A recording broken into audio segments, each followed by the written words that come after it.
Hello, my wonderful friends, Magus with you, and what a beautiful day up in Sacred Mountain. And as I've been talking to my wonderful friends, everyone's feeling the energy of this eclipse. And as we're going into this lunar eclipse, it's bringing things to light, things to be dealt with, maybe old patterns and fears and emotions that need to be changed.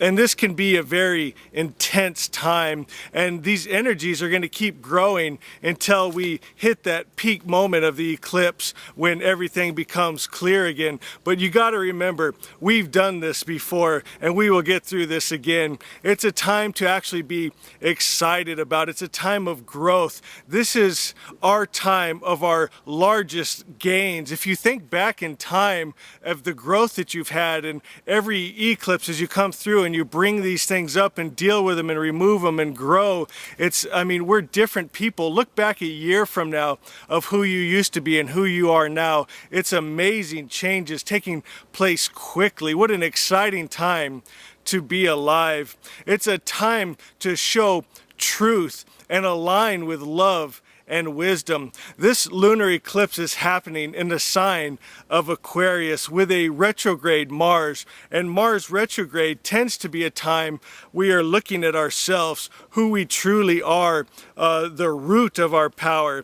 Now, the Aquarian energies can make us think of the collective, and Mars retrograde makes us think of the individual. So in this season, you will have a very clear understanding of how your unique individuality fits in with the whole. And this energy, it's removing that ego, that false self, and it's revealing your true self, your divine life, that fravashi, that divine spark inside of you. And it can be uncomfortable as these things that are buried deep within us are brought to the surface. You'll see them showing up maybe in your dreams as your subconscious is bringing up these things to your conscious to expose them and deal with them, and it can make us feel very vulnerable. But my friends, don't hide. Let the process take place. Trust God, trust the universe. In Asha 11, it says, removing the corruption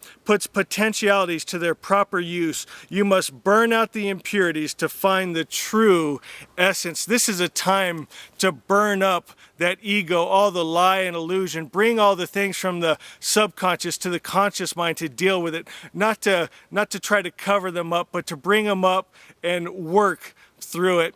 And on top of all of this, my friends, Uranus is getting involved. It's creating what astrologers call a T-square, and this can represent the motivation to experience change, to get to the truth, what the soul desired to do in this life. Why are you here? My friends, as light workers, you had a desire, and you must grow and expand and raise the frequency to be happy. We can't cover up the ego, the lie and illusion. We can't get lost in the drugs and alcohol and entertainment because we can't find our happiness there, because we came here with a mission. We've come here to raise the collective consciousness in higher frequencies and vibrations of wisdom and love and understanding, and that's where we find our happiness.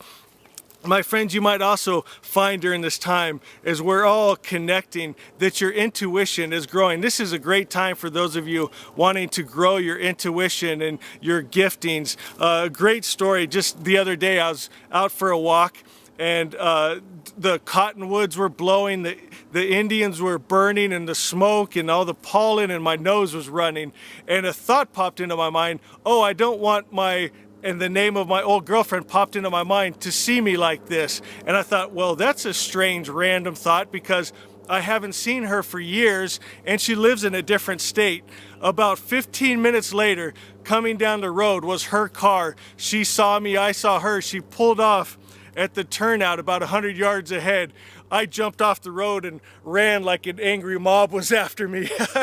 But just amazing things. I mean, spooky how connected we all are in truth. We're all working in this collective consciousness, in this one mind. And in this time, you're going to see your individuality and how you uniquely fit into the collective. And it's all going to make sense. You're going to truly understand it. You're going to start to understand yourself more in this time. And you're going to become a better version of you. And you're going to change this world back to Asha, the government of God. I'm so proud of you guys. I love you. I love you. I love you.